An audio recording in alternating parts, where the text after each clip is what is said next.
video. Okay. Hi guys, it's Lang from LearnKoreanFun.com, and then this video we're going to be talking about Faith, the new K-drama with Lee Min-ho. The same guy who was in City Hunter and Boys Over Flowers, the Korean version.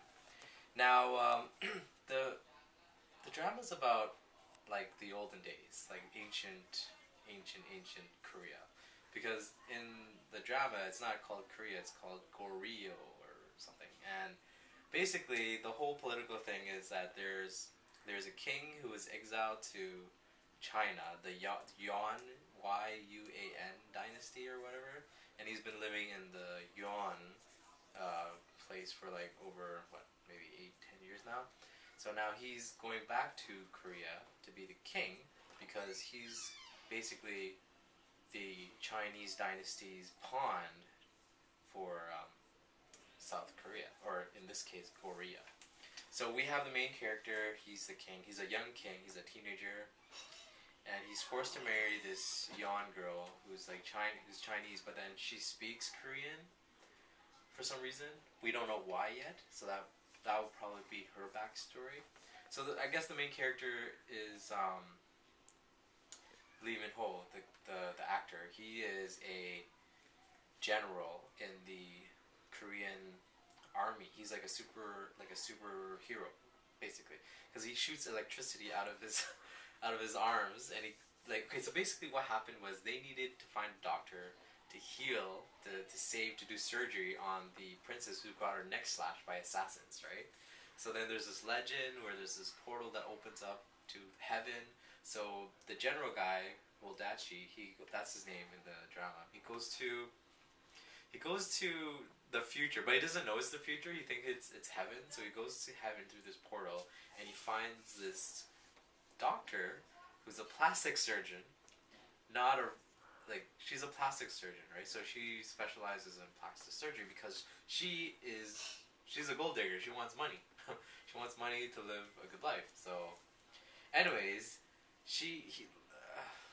it's hard to explain. You gotta watch the drama, but basically, he takes her to back in the days, to the past, where he has to. So she's all confused, and she's like, "Oh my god, this must be a movie set or something. You know, it's a movie set." Blah blah blah. So then the portal closes, so she can't go back anymore, for now.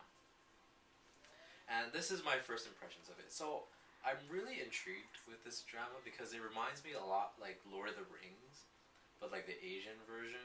Because in the first episode, we got sword fights. Oh, and it reminds me of Star Wars too, because there was a scene where the assassins were attacking the place where the king was staying, and they had like this dust, and their swords were blue versus the other guys who didn't have who had swords but they weren't glowing. So it looked like a Jedi fight, you know. What else? Oh, and it kind of reminds me of like X-Men, because like certain people have certain special powers along with their stuff. Because like there's a doctor in the olden days, not the girl doctor in Pablo, but the doctor from the olden days, and he has powers in his fan. So he has martial arts, but he has like power in his fan. So when he hits somebody, like there's a close up of the thing in his neck, and they're like, oh, and like they got electrocuted with his head. So he had like some special power. What else? Oh, so we have the evil dudes. He looks like Elvis.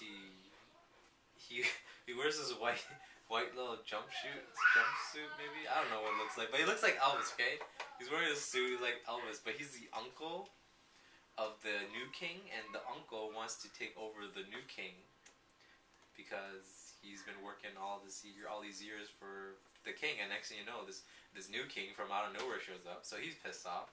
So he killed all the people who are like loyal to the Goryeo country. That's what it's called. It's not Korea yet, because it's even before Joseon dynasty or whatever. I don't know much about it, but so yeah. So I'm really intrigued. What I really like about these kind of stories is that it's like a fish out of water story. So it's basically about.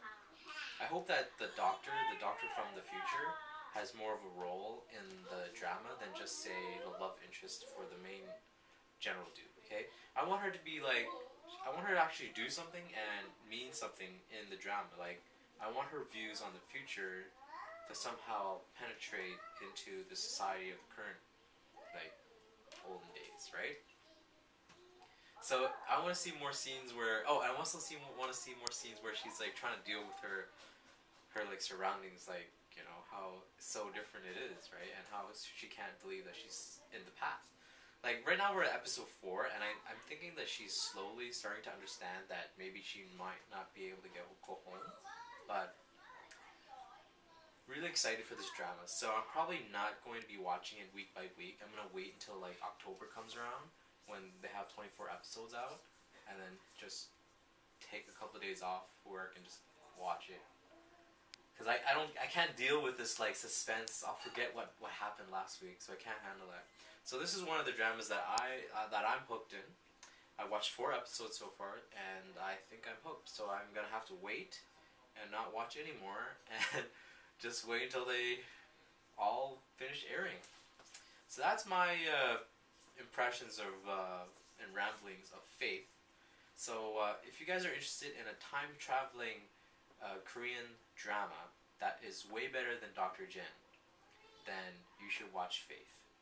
And I just want to put on the record that Dr. Jin, the Korean version, was an okay drama.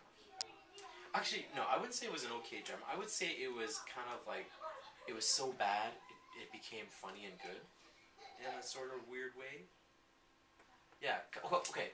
Compared to the Street Fighter movie, the American Street Fighter movie that came out with Jean-Claude Van Damme, that was a very bad and cheesy movie, but it was so cheesy and bad that it came out good.